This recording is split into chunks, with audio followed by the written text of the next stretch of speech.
Yeah, let's get this shit going, man. I appreciate you being in Kansas. I'm not gonna lie. The last week's been pretty nice, man. It's been nice to the good mornings, just chatting in the mornings. You know, I love starting my day off. I get to hit the gym.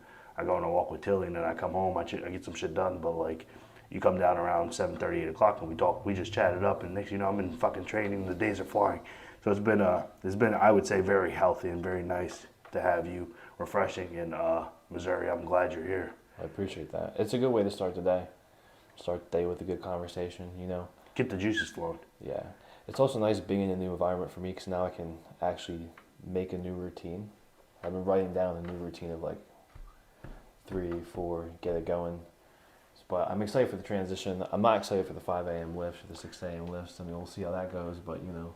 Yeah, but I think to speak towards that, I'm the same way. I'm not a morning person whatsoever. Like I tried the whole lifting alone at 4 a.m. by myself before, and I did it for about 3 months and didn't stick to it. But it's a lot easier when you have someone doing it with you. Because what I will tell you, it's waking up sucks. But here's the thing: by the time I get to the gym, I already won 4 times. Because most people, the average American, they snooze their alarm more than 2 times. I don't do that, bro. We get to the gym, we get active, so that's a win. I make my bed, that's a win. I read, that's a win. And I get to the gym, I get some water in me, that's a win. And by the time I get to the gym, by the time you came down, what I did, I took my fucking shirt off. I said, bro, I went there fucking fasted today. I went there and I fucking PR 275 for 6. And then after that, I did 225 on the fucking seated military press like this for fucking 8. And I was fucking hyped. And then what did I say?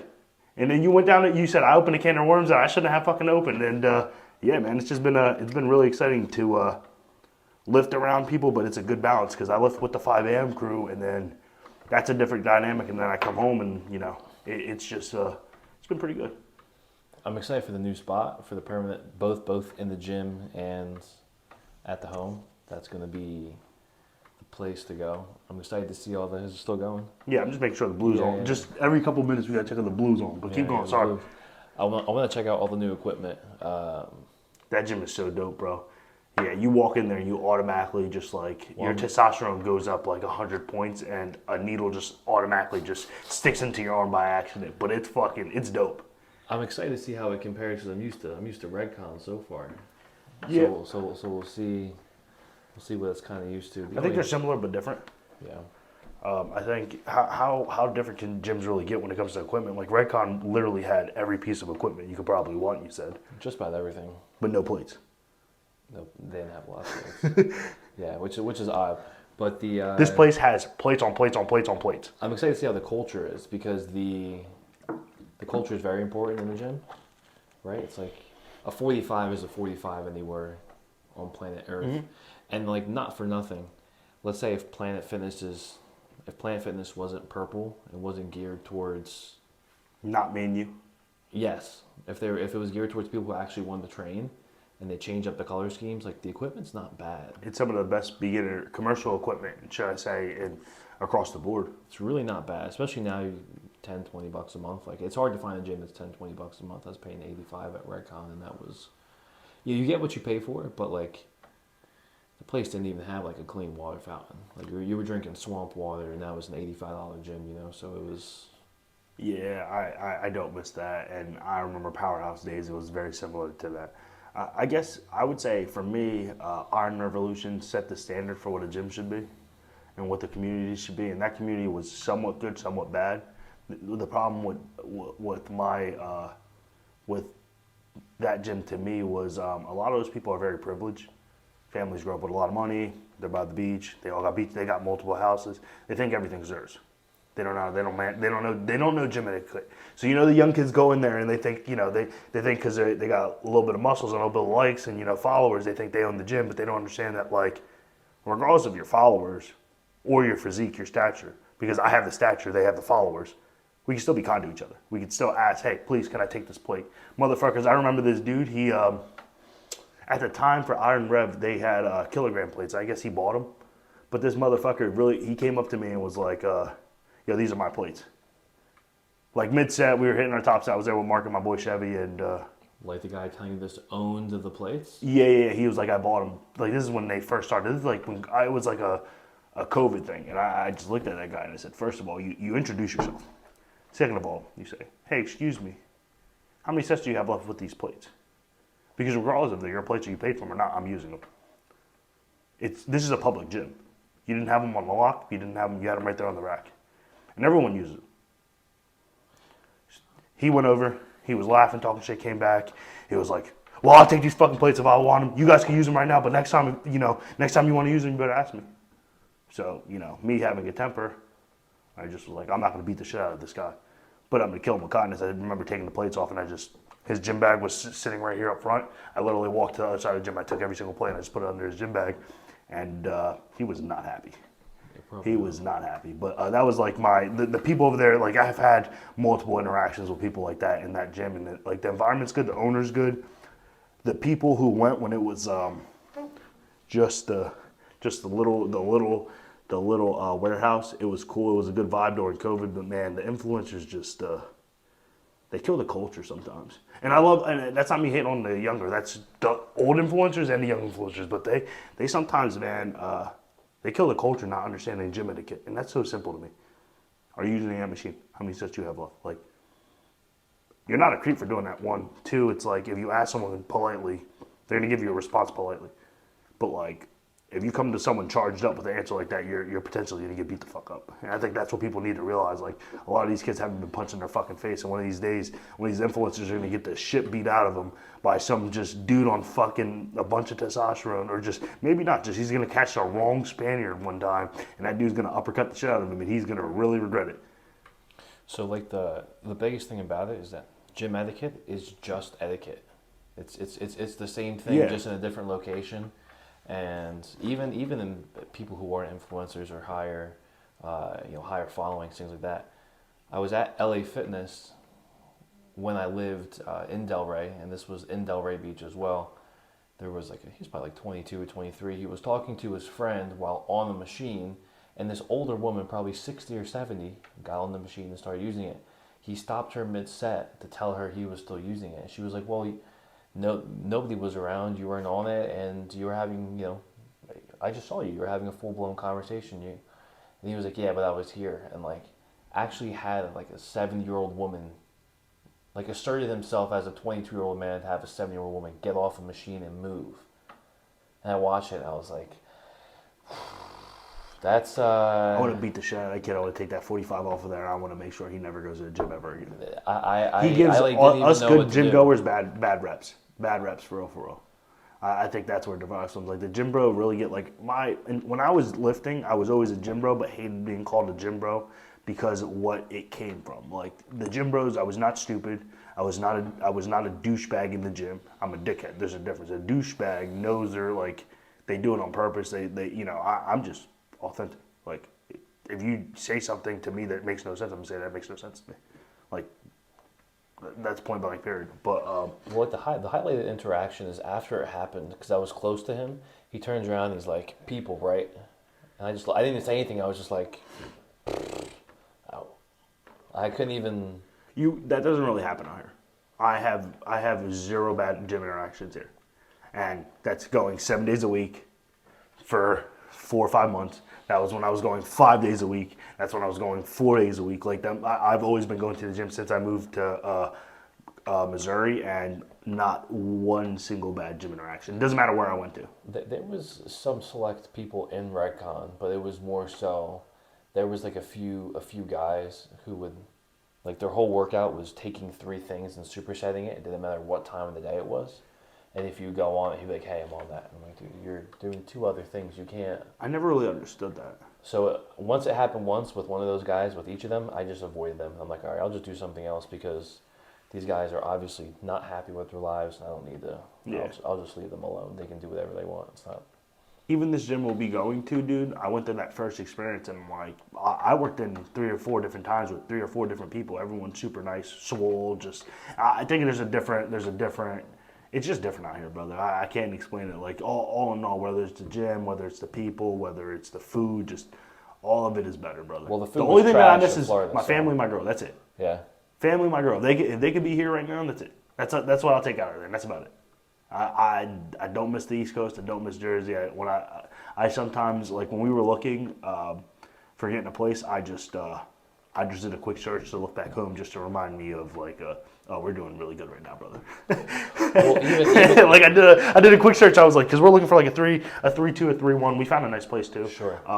But I just remember doing that search and just seeing that it's double what it is over here, and that it's not $800. It's double what it is over here, which is crazy. But back to my point, I want to go back because we did find a spot, and I'm excited for that because we'll be in KC this weekend, so we'll get to check that gym out, and we'll get to check out this place. And that lady, man, she got me hyped, dude. I woke up, I felt, maybe that's why I felt so good today, because like I told you, I was a little bit stressed about our living situation, and I guess after that conversation, man, today was a good fucking day.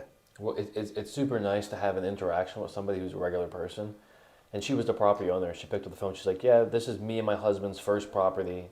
We take a lot of pride in what we did to it as far as renovations, and we're excited to rent it out to the right person. And when I explained to her our scenario, and she was like, yeah, that's understandable. I get it. Life happens. You're in between jobs. That's fine. Like, mind you, we've hit up 10, 15, 20, 30 people. We've been looking for a place for the last month and a half. And, you know, it's just, I mean, I get why they don't want to give people a chance because, you know, we talked about squatters and shit, but like... we can obviously tell why they don't want to give people a chance. I mean, when buildings are built, they don't come with cockroaches or smells in the wall. And when you go into the Google review and you see that there's bugs and the places smell and not maintenance and this and that, like, at one point it was a brand new structure. Yeah. Like, somebody had to make it worse. And it wasn't the people who owned the building, it was the people who lived there. Yeah. So, yeah, I mean, it's rightfully so. All the apartments we looked through and everything, I mean, reviews are important. And I'm glad we came to that because, I mean, I can't, we both said we can't live in a place that smells. And, you know, I grew up in the hood, but I ain't going back. And I'm not living with no bugs in my crib. It ain't happening. And I'm just happy. We're fucking less than 10 minutes from the crib. We're less than 10 minutes from the weed store. We're less than 5 minutes from the grocery store. It's a good location, and I'm excited for this going forward. Just understanding that the last year was a very hard year, and just understanding that I was able to get through it. I just have so much. I'm ready, bro. I'm ready to just keep going. Like, I'm excited, dog. Like, even with work, with life, what we're talking about, like, there's not really a aspect of life for right now for the first time in my life where I'm like, not that I'm not lacking, but I feel good about direction everywhere is going, which is a good feeling because, you know, there's still stuff that comes up. Like my car, I had to spend $550 last week, which if you looked at me in Jersey, that would have broke me. I had to pay $550. And then I had to pay $1,500 for root canal, and then I had to pay another $1,500 for root canal. So I was just like spending money, like making money, spending money. But like, if I didn't set myself up financially, which I'd never done in my life before, and my parents helped me out a little bit. Shout out y'all. But I just think it's wild to think that controlling the controllables is really that important. Controlling what you can control is really that important. You know, not spending more than you make is really that important. You know, I don't think about saving for a rainy day, but I think about not spending for shit that I don't need to. Like, I might drink once a week, and that's to go out with the boys, but, like, I don't need to do that whatsoever. I don't think about getting a drink. I don't think, like, the only thing I spend money on is food and weed. And we had our discussion about weed. I get my shit on the discount, brother. Get that shit half price when we go on happy hour. Like, I don't know, man. It's a good feeling to finally starting to get my shit together because I feel like I've been trying to get my shit together for the last 10 years. Well, I think the irony is the majority of people don't have, quote unquote, their shit together, and not only that, but the world we live in benefits off of most people not having their shit together because, I mean, what does having our shit together mean for us, right? Like what does it mean? It means being on top of our physical appearance, our mental health, as well as being in the gym. So that's a part of those three things. Your financial health. The financial, right? But it's not even just financial. Like, $50K is average, but that's not enough for us. Mm-hmm. But $50K is what the majority of the nation is working on. So when we're looking at this, like, we're not striving for like an average life. Like, we could chill where we're at right now. Nah, I live the average life. I thought you did too. Like, I feel that's what I'm saying. Like, most people don't try. Here's the thing: most people don't go for it, and most people are afraid to go for it. Most people stay where they're at. I tried being a normal guy. I tried being a tradesman. I tried being blue collar. I did it for 7 years. Most people don't try. And on the background, I always thought, man, I wish I was an MMA fighter. I wish I was a fucking bodybuilder. I wish I was this. I wish I was in the NFL. Just thinking about other things. I wish I ran my own business. I wish I had my own podcast. Just everything else I wanted to do. But I was like, no, I'm going to work out. I'm going to go to the gym. I'm going to go to work, get there by 7 o'clock, be done around 5, 6 o'clock, put in 40, 50 hours a week. Do that for 7 years straight and then go to the gym after. And just be a normal human like that. And then I feel like I lived, a completely different life. Like, I used to think when I was working a trade, I was getting older, but now I feel like I'm getting younger. If that makes sense. Like, I feel like I'm getting, and I only say that because I feel like I'm getting more life. I'm seeing more out of life. Like, I had a very, very narrow lens on life, a very narrow perspective, a very why me perspective, and then I started taking ownership, and then I took too much ownership and overcount, and then I didn't let people, like, I was blaming myself for other people's mistakes, and you got to understand that there's two ways. You got to take ownership, but sometimes people just fuck you over, and you got to call it. You could have did everything right, and they might just not do it right. And we talked about that the other night, and that's just how it works. But it's wild to think that people live normal lives and don't go for anything, and it's just like you don't have to quit your job to try and do what you like. You just have to start. What did I tell you about this podcast? Like, I've been talking to you and Chris about doing a podcast forever, and it's just like the last couple of days, I can't wait to record these podcasts. Dude, I did a podcast this morning with someone else. I'm doing a podcast with you today. I'm going to bang out another podcast tomorrow. I'm going to podcast, and keep going. And, I wouldn't do that if I was just like, man, I'm afraid to talk. No one wants to listen to me. It's just like, fuck all that. I don't care if no one wants to listen to me. I want to talk. That's it. I want to talk. I want to learn to people, and that's what I want to do. And you got to kind of I didn't quit my job. I didn't put my dreams aside. I just said, right now, I need to figure out me. I got to figure out my finances. I got to figure out X, Y, and Z. And then, in 6 months, when I have money saved up, where most people try to start a startup with like $5, I tried that way. And yeah, people, your ceiling's only so high to an extent. Where if you put a little bit of money into your whatever you're trying to do and a little bit of thought into whatever you're trying to do, it'll be a lot better. Yeah, I mean, all of that's the truth, and I mean, let's just face it. Like, being mediocre is promoted.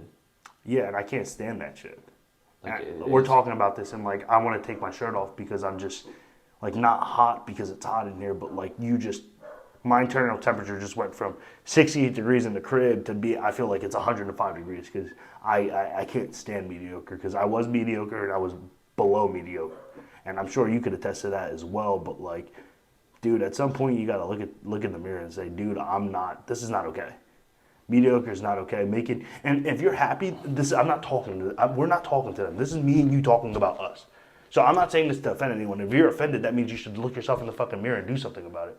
Because if you're listening to this, you're doing something for yourself then. So you're in the first step of trying to get better. And the first step of trying to get better is looking yourself in the mirror. And if you're a fat piece of shit, saying I'm a fat piece of shit.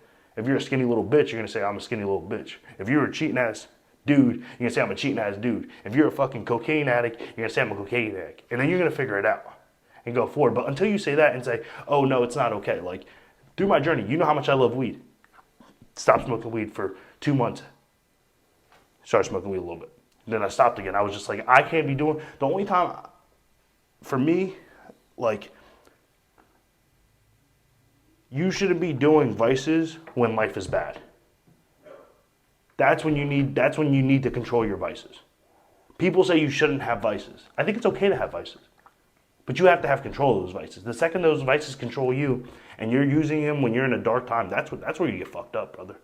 That's where people stay there. But I'm getting off topic there. But like back to this mediocre, it's just like people don't expect enough from themselves, but expect everything from the world, and it's flipped. You need to expect everything from yourself, nothing from other people, and you're going to get everything. The second you give yourself everything, you're going to get everything. I mean, when are we really told, like in youth, when are we really told by anybody to set high goals and go after them? And I don't mean pipe dreams. I mean actually sitting down and writing out plans. Like what does the next 5 years of your life look like? I think that's an okay question to ask somebody who's 18 years old. or even younger, like what are you really thinking about for the next 5 years? That's just not. I want to go to a college, partake in hedonism from Thursday to Sunday, and then see if I can pass school with all C's. That's not. But even taking the step That's not farther, it. what do you like? Why don't we start with what do you like? Or even Because most people don't even know what they like. Because like, how can you ask someone what they're gonna do for 5 years if they don't know what they like? They're gonna be like, oh, I'm just gonna go to college and then I'm gonna get married to this chick that I met down the street. Like, no, bro. Like, no, that's not how it works, bro. Like, yeah, you can be like that, but like, what do you want? We start like, it doesn't matter what it is, whether it's your life, your career, your girl. What do you want? You gotta lay that out. And when you know what you want, then you go for it. So when you're talking to an 18-year-old, yes, it's right to. I think that's a great thing to ask them where they want to be in 5 years. But then you have to. They're not going to give you the right answer. But you could lead that question by saying, what do you like? What drives you? Because everyone, if you're chasing something that you like, you're going to go for it a lot longer. I think. Versus these guys, because you ask these again, you're asking 18-year-olds like. I enjoyed my time at college. It was fun, but I wasted money. And I went because that was societal norm. That's what that's what my parents, that's what everyone wanted me to do. My teachers, my advisors, my parents, everyone said go to college. I didn't want to go to college. I thought I should go to trade school to figure things out. I never said that. And the only person who told me I should go to trade school was my Uncle Angel. He was the only person. So, like, when everything went sideways, caught the charge, caught everything, life was coming back, falling apart, my Uncle Angel was like, why don't you, this job is hiring for an auto body tech, why don't you go there? They'll coach you, they'll train you, they'll pay you, you'll end up making $30, $40 an hour, this and that, this and this and that. And, I did it. And I think if someone sat there when I was 18, instead of putting me in these decisions as an 18-year-old boy, instead of saying, besides football, and even if you really do like football, why don't you coach it? Because, like, if you asked me what I liked most back then, it was football. I didn't fall, like, I always trained, but I trained for football. When I got hurt playing football in college is when I fell in love with training. Because you could work around the injuries. Like, I had an ankle injury, knee injury. I couldn't work out my right leg. So I was able to do all upper body, and then I fell in love with that process, that pain. But, like, not getting off topic, but to your point, I really think that, we have to shift what expectations are for 18, for anyone, for any men, first of all. Second of all, I think we have to figure out what we like. Third of all, I think you have to figure out what you want. And fourth of all, you got to grab your fucking dick and go for it. Well, I don't think there's enough talk about men striving to be better at any age. Like, it doesn't, like, you don't stop getting better after you get married. Like, the goal isn't to get married, it's to stay in marriage. When you have your child, the goal is to provide him the best life or her the best life possible. It's like, if you really think we're working 40 hours a week and eating garbage, and then the weekend hits and you have a few beers and watch TV, like if you really think that's it, then by all means, like, go and do that. But I wouldn't put money on that. You're going to have a good time at all. And it's kind of sad to say, but we do need people like that to be alive. Because if everybody was as go-get-em, I mean, we'd have a better society, though. Yeah, because it's really hard to know what it would be like. It's extremely hard. Yeah, but there'd still be that person. If everyone took the mindset, I'm going to be the best person in my field, we'd have a better society. We'd still have, because, like, and I'm going to use this as an example because back in the day, they said if you drop out of high school, you're going to be a garbage man. Garbage men make $70, $80, $90, $100,000. Like, they make. Do it. Yeah. And if you were the best garbage man, you're probably making $150,000. If you're if you're working at Amazon, if you're the best worker at Amazon, you're probably going to get a raise. Eventually, you're probably going to move up. You're probably going to get to a point where maybe you're a manager. So, like, if we need normal people, and that's fine, but you still should be striving to the best version of yourself within that. I was a normal person just now. I was showing up for my job, again, making $50,000. Showing up, doing my job. Did it fucking good. Did it like I was the fucking boss. What do you know? In 9 months when I went for a promotion, I fucking got it. Real fucking quick. Doubled my fucking income real fucking quick. You put the work in, you go and get it. It happens. But like, you got to strive to be the best. Like, I'm going to be a territory manager now, going into the worst region in the United States for my company. We sold 31 cars. My projected number is 87 cars. I'm going to run that fucking number over. And I'm going to turn that region around. Because and it might not be easy. I know it's not going to be easy. There's going to be hard days and shit, but I know I'm going to be the best at it. Because I'm choosing to be the best in my field. And now I went from making 50 to making 100, 100 plus. Now I'm going for 240. Now I'm going for 500. Because you can do it within the company. A lot of these companies, they all have a boss. Not everyone wants to be the boss. What about the second guy in charge? That guy's chilling. Yeah, dude, that's a very important point that not everybody wants to bring their work home. There's actually a lot of people who would rather make half of the income of the person that they work for because they know they don't have to bring it home with them. And once they clock out, then they can just turn that off and they don't have to turn it back on until they walk back in. But when you're a business owner, you work for yourself, like the off switches if you can get to sleep and that's it. Yeah, but I think that also, that changes. And I think you see that because, I don't know how, you said your dad was in the restaurant business for a long time. And you said like he was always getting it. But like, I also know guys that like turn that shit off and make a lot of money. Yeah. You have to control your controllables. I think that's what it comes down to. And I think you can't be an old dog not trying to learn new tricks. Because you've been doing something for 20 years doesn't mean you were doing it right for 20 years. You were doing it right for 1 year. Like, 20 years doesn't equate to 20 years of experience. It means you were doing the same thing for 20 years. People don't understand that. Times change. And if you're not adapting through that time, you're not gonna move along. So I agree with you. Most people don't want to be a business owner, but they don't understand that, there is stress that comes with it. But there's stressful. Being average is stressful. Being poor is stressful. Wanting to kill yourself is stressful. Not liking your body is stressful. Everything's going to be stressful. I'd rather take the stress of success versus losing. Yeah, I would say the only antidote to that is just deploying as much gratitude as you possibly can at all moments. That's the only thing you can really do. Like this was a humbling, like, experience, because of course, like, we're all striving to get better. And I remember going to the gym thinking poorly about myself that day. Like physically, like my physical, like, man, I put so much time, so much effort into this.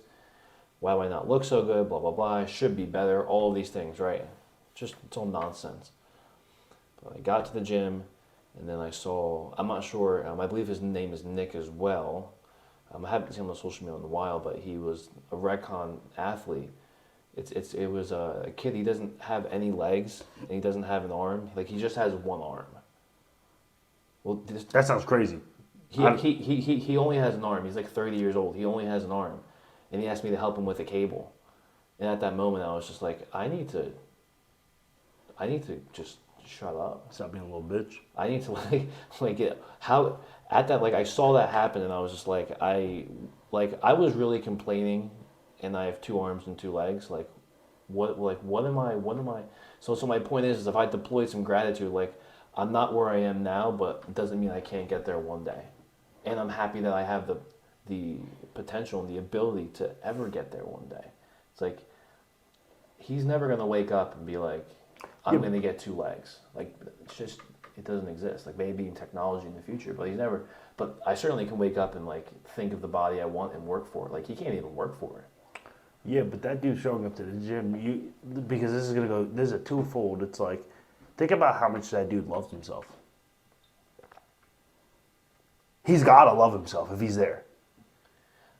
If you got 1 arm and no legs, you got to love yourself. And you got to be, if he's getting it, why can't you? But that leads me to my next point. It's like, you feeling that way, I know that's how you are. And I think I talked to Jarrell about this in the morning and we were talking about, you got to love yourself. You can't want to love everyone else and hate yourself. Because then the love you're giving to everyone else is fake. You might think it's real, it might feel real, but if you can't even love yourself, how are you supposed to love someone else? In your life, yes, God is number 1. But on this earth, I'm number 1. versus someone else is what I'm saying. You put people first to help them, yes, but I'm saying as far as loving, you have to love yourself. You have to like yourself. You have to bring yourself up. You'll bring others up. We were talking about this yesterday. It's a concept from Eric Thomas. He talks about if you're a 1, you can only lead zeros. If you're a 5, you can lead 4, 3, 2, 1s. If you're a 10, you can lead them all. So everyone should be trying to be a 10 so we can lead. Because you can only lead what's under you. So you can lead the shit, or you can get to the top and lead. And I only know that from the truth because I'm a guy that was broke as fuck, and I got people that are making 3, 4, 5 times as much money than me talking about, dude, your body's swole. Why are you hiding them guns, like the compliments, you know? Why won't you be my trainer? I didn't love myself enough. If I loved myself enough 4 months ago, I'd been making a lot more money and doing something I like. And that's just that impact. That's the one scope I'm saying. But I think the concept of loving yourself. I think more people, girls do it for a good amount because they talk about using words of affirmation. But us as men, we have to do that more as well. You know, we try to give to everyone, but we don't give to ourselves. Well, that's because our value is only predicated on what we can put out in the world. Yeah, but if you put more into yourself, you can give more to the world. So self love is tricky because there's no blueprint for it. Because some person, like we see plenty of people claim self love that's actual narcissism, and there's a large difference between the both. And what is actually self love is something that it's very difficult to kind of determine. And I think a lot of self love is forgiveness. That's what a lot of self love is, because why don't people love themselves a certain way? It's like, well, it probably revolves around actions they took that they regret, or actions that they didn't take that they regret, and they feel less about themselves because they're unable to forgive themselves. So now they're constantly living in the weight of what they have. And when you go out there and you profess everything that you've done bad, whether it's to yourself or to other people, then you can take that weight off of you. You can start to float to the surface again. And I think that's what true self-love is. But I think our generation has self-love completely sideways, where they believe it's selfies and weekends at the bars and tanning and vacations and all. Like, that's not self-love. That's something very, very different. Yeah, but I will say to that though, the people who go out on vacation and the people who go out drinking to celebrate their wins, I'm okay with. But I wouldn't call it love. I do call it love. Okay. Because that's another thing, another point that most people don't do. They don't celebrate their wins, big or small. They only look at the final thing. And every champion you look at, they talk about they didn't celebrate the little things when they finally get there. I think we have to start celebrating. I'm not saying, the people who say, I got through the week, I'm going to go on a bender this weekend. That's not what I'm saying. I'm saying to the person who said they were going to read a book and said they were going to get it done this month and they got it done. If they want to go out for a night to town, go win. You won. I'm saying that we have to, for me, for the way I'm going to lead, I'm not going to tell people how to, I don't think people have to cut everything out. I think everything has a purpose in this life, or else it wouldn't be on this earth, good or bad. There's nothing good that comes with alcohol, people say, that are super healthy. But there's not a time that I got drunk with my boys and didn't have a good time. The memories, yeah, it wasn't good for my body, but it was great for my memories. And to combat that, someone may say, well, you can have a good time and not drink. You're right. But there's times when I go out with the boys, you only do stupid shit when you're drunk. So yeah, it's bad in one way, but I have memories that I'll take that. I'll take that head on my liver. Well, so I understand that, and I also understand that doing what is seen as like the right thing isn't always like it's usually not the fun thing to do. Like doing what is fun. But what is right? Because it's perspective. Right is not linear. It's not one. It's not truth. Well, I would say doing the right thing could be, you know, like if somebody honks at you because you don't move in traffic, like you don't have to respond. Like that would be doing the right thing. Like you don't have to open your window. You don't have to curse at them. You don't have to flip them off. You don't have to respond. Like, I think that's doing the right thing. So, like I don't think that like drinking for as a celebration for something you told yourself was going to do it. I wouldn't think that's the right thing, but I don't do it, right? So that's there's some context there, and I don't know. I just feel like more people have to celebrate the small wins. I feel like that's where regret derives from. I think we celebrate too much. Yeah, but you celebrate the wrong things is what I'm saying. I'm not saying celebrate, again, not celebrate a successful week of making it to work. That's not what I'm saying. I'm saying if same thing as a cheat meal, it don't have to be a drink. If you say you're going to adhere to diet for 60 days or a week and you're going to have a cheat meal on Sunday and that's it. Let's even simplify it like that. I'm okay with that. If you're going to go all week and however you do it, you're not striving, because I know where you're going to go. You're not striving for the reward. That's not what I'm saying. I'm not saying get through the week for a cheat meal. I'm saying you had a successful week, have a cheat meal. It's all about perspective and how you say it. Because, again, this is where we're a little different and you're a little more stern, but I think we celebrate the wrong things, but we still need to celebrate. You never seen Michael Jordan or Kobe Bryant not popping bottles after they won the NBA Finals. You don't see it. What happened when boxers win big fights? They do go and do a bunch of cocaine. Everybody celebrates the big wins, but what about those small wins? What about when you finally make $1,000 in your company? You take yourself out to a nice dinner. You get a steak at Texas Roadhouse for $25. I'm not saying you have to do this extravagant thing, but I'm saying that if you're going to do something and you have these achievements, let's say you have 10 achievements. Okay, week 1, I got to get 7 days for my diet, and then I get a cheat meal. And then I got to go now it's 14 days, and then I get a cheat meal. Then I go 21 days, and then I get a cheat meal. I'm saying use that reward to keep stacking. I'm not saying do a diet and then cheat meal and lose everything you got. I'm saying set the standard. When you hit the standard, celebrate it.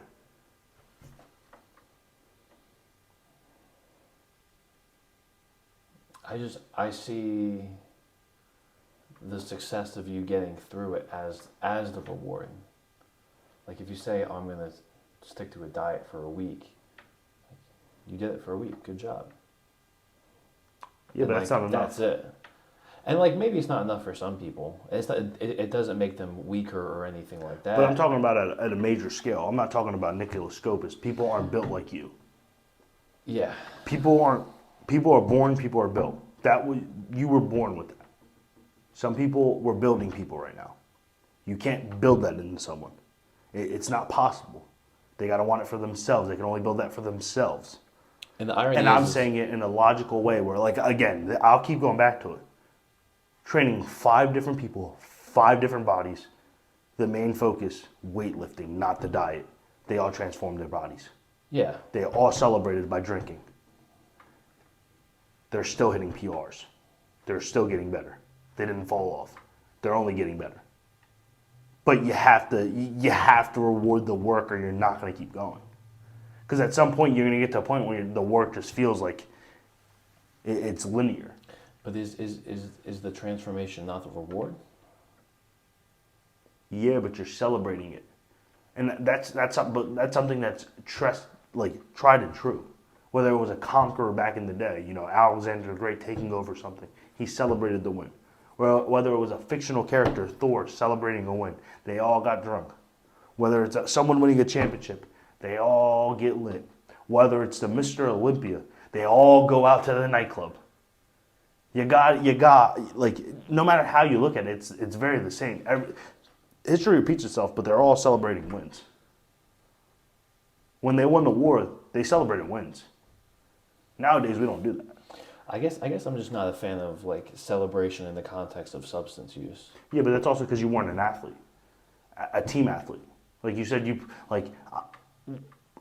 it's different when you only do individual sports your entire life. Yeah, as far as yeah, fighting is 1v1, but I mean it is a like you need a team to get better, but you only compete solo. So yeah, but your reward is getting better. That's different. Like when you're training to fight, it's like a leveling system. You go in there, you get better hands if you train your hands. You get better at kicking when you train your kicking. When you're grappling, you get better at grappling. Where if you're a basketball team, you're putting that work in for one end result as a collective unit to win something. And once you win that, you celebrate with your boys like you never celebrated before. When someone wins the MVP of the league, they celebrate it. I just think that and that's we could always we're not going to agree on every point on any points, and that's why I love having you around, because we can have these conversations where I have a perspective, you have a perspective. My perspective is not going to change on this because I've seen all the perspectives. Your perspective is not going to change because you've seen all the perspectives. I think it's more than a perspective; it's an experience. Yeah. Like I never experienced growing up getting good in a team sport collectively with the same guys for 5 years and then us hitting a goal. I never did that. So like to me, it just seems like a foreign concept. Like, well, if you won, isn't that it? But it's like, yeah, I mean, you could go a step further, and so switch that to clients then. Yeah. Why do clients fall off? Why do clients fall off? Yeah. Retention. How can you retain? How can you retain more people? Because I know how I can retain more people. I celebrate them. That's how I retain everyone. Yeah, I show up for them and I celebrate them. You pat them on the back when they're actually when they hit a PR. When they're winning. Yeah. Today, me, Tyler, and Glenn all hit a PR. I ran around the gym and I told everyone that we all hit a PR. I'm going to celebrate the win. I don't give a fuck if what it is. I don't give a fuck if someone else hit 185 before. Glenn hit 185 for the first time today and touched his motherfucking chest. He usually stops like this. He touches, and he's 38 years old. When he started working out with me, he was barely doing 10s on the incline. He's doing 185 now, brother. 3 months. So, like, yeah, if I wasn't celebrating him, he would still be at home knocking the Hennessy bottle up, chilling. Yeah, that's not good. So, like, you have a way to lead and I have a way to lead. But my thing is retention. Okay, celebrating your wins. Yeah, it's soft. That's a little soft on me. But I'm fucking hard as fucking all this other shit. I'm okay with that. I'm okay with being a little soft and celebrating. If I got all this in check. I get what you're saying where, like, if you have nothing in check and you're celebrating, why are you celebrating? That makes sense. I'm talking to the people who are doing everything right on this side, and they're going to do one thing wrong on this side by celebrating everything they're doing right to keep doing everything right. I'm okay with that. I've always been okay with taking one step back to take 10 steps forward. I'm okay with taking 2 steps back to take 10 steps forward. So I guess my point of contention is, how do you celebrate? And I guess that is dictated by your preference. Like for some people, maybe it's like a nice steak. Like, see, like I'm saying, I don't celebrate because I wouldn't go out and drink. But if we did, if we hit like a 10K, like our first 10K, I think it's gonna be steak. I'm not gonna like, say, Nick, get a beer with me. Yeah, you get what I'm saying? I wouldn't understand that. Yeah, and I would go out to a nice dinner and drop $100. That would be fine. Yeah, and I get what you're saying with the drinking. I'm just using that as an example because a lot of people do it. It's a very it's a very mainstream thought that I could throw out there. Society revolves around alcohol consumption. When we talk about alcohol consumption, does. Everyone, weed is bad, PEDs are bad, everything else is bad. Cocaine is bad, mushrooms are bad, this and that is bad, pre-workout is bad, whey protein is bad, creatine is bad. These are the people that say this, but they're gonna go fucking knock a 12-pack back. I don't have tolerance for that. They're gonna go out there to the bar and drink. I don't have tolerance for that. That's not what I'm saying. I'm talking to the guys that are doing the shit over here. That's right. I don't think alcohol is good for you. There is no positive to the body. Do I think it's an enhancer for quality time? Yes. For moments in life? Yes. Our idea for another podcast is what? Kicking with the boys. Because we're just going to have a good time. We're going to have cigars. We're going to have drinks. We're just going to chill. Because it's a mood enhancer. Yes. That does nothing for your physical. It might do a little for your mental. That's about the only positive. Other than that, 99.9% of the alcohol is bad for you.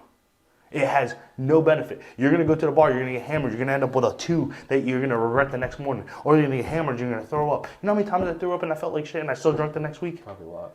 Too many times, brother. Too many times. Where I'm just like, you know what, maybe I'll go out with the boys. Now I'm like, okay, I'll have a sipper.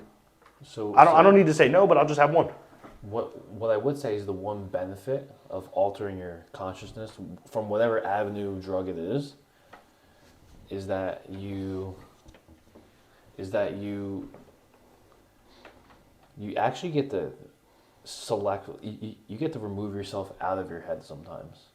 And that's like the really nice thing. Like we all know that smoking weed is different from drinking, from like other recreational drugs. But if you're familiar with kind of how they work and what they do, it's actually nice once in a while to choose something so you can just unplug yourself for a minute.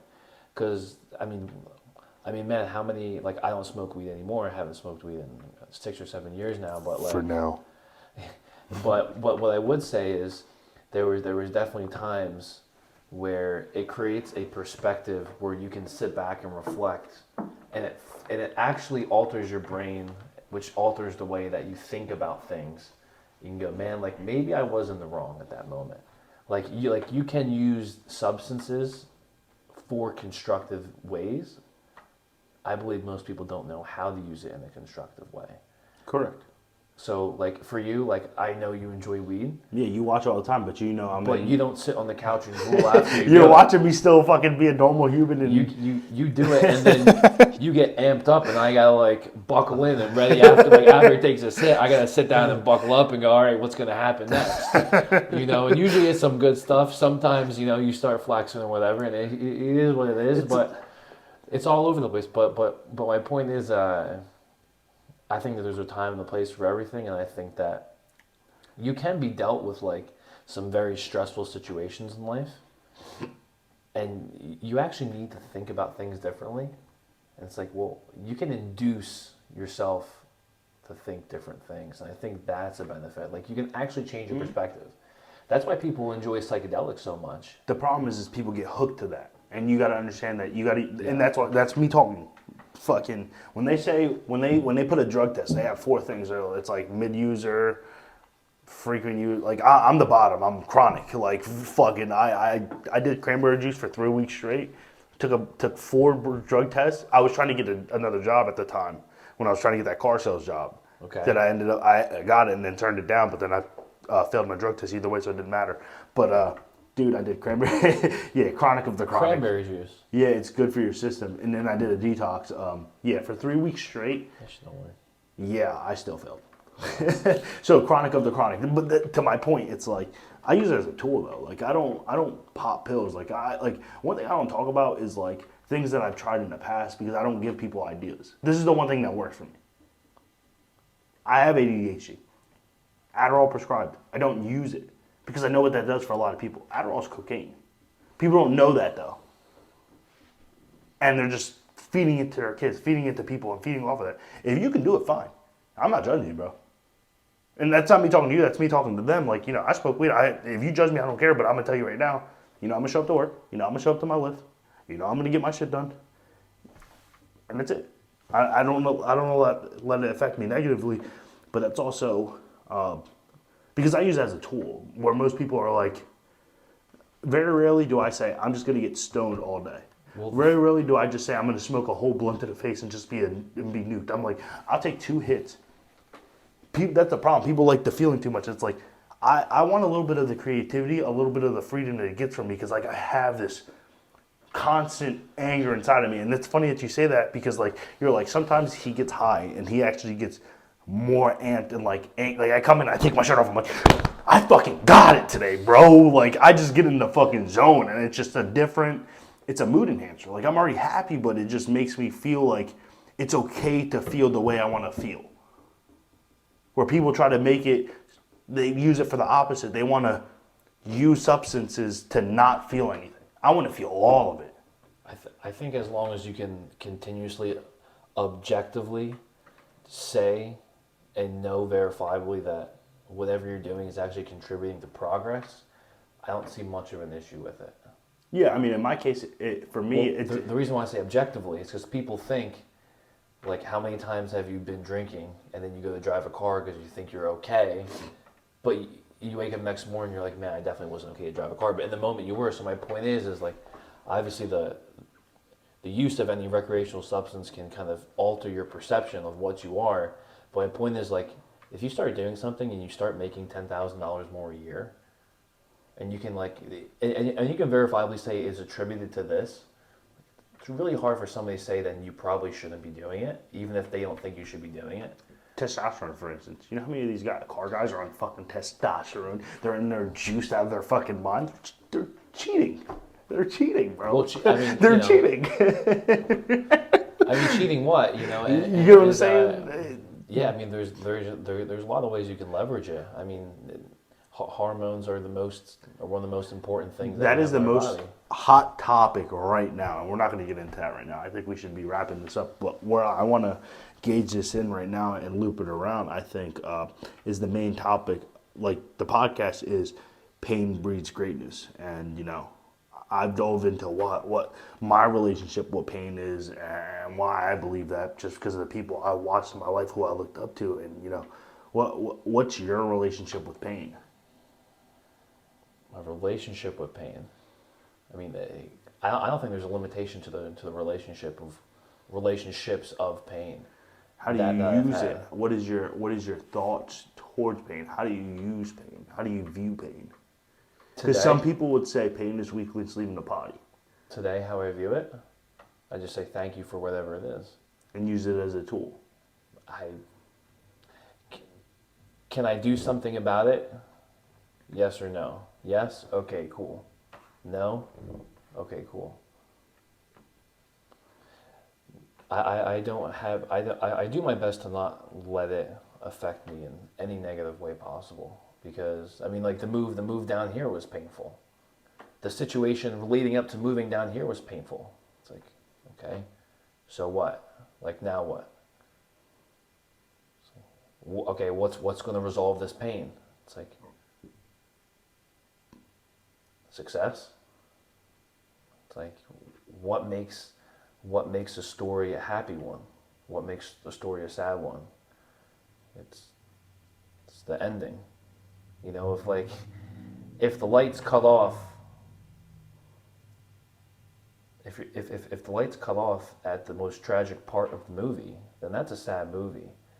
But if that's the middle, and then the lights cut off and everything is 10 times better than the tragedy, then that's a good story, right? I mean, I don't know why this movie came to mind. It's like the Will Smith movie. Pursuit of Happiness. Yeah. Like, imagine if that movie just... It's funny how you didn't even finish it. Yeah. You didn't even get to your concept yet. I was like, I know which one you're talking about. Imagine if that movie stopped when he was crying, sleeping in the bathroom with his son because he couldn't figure it out.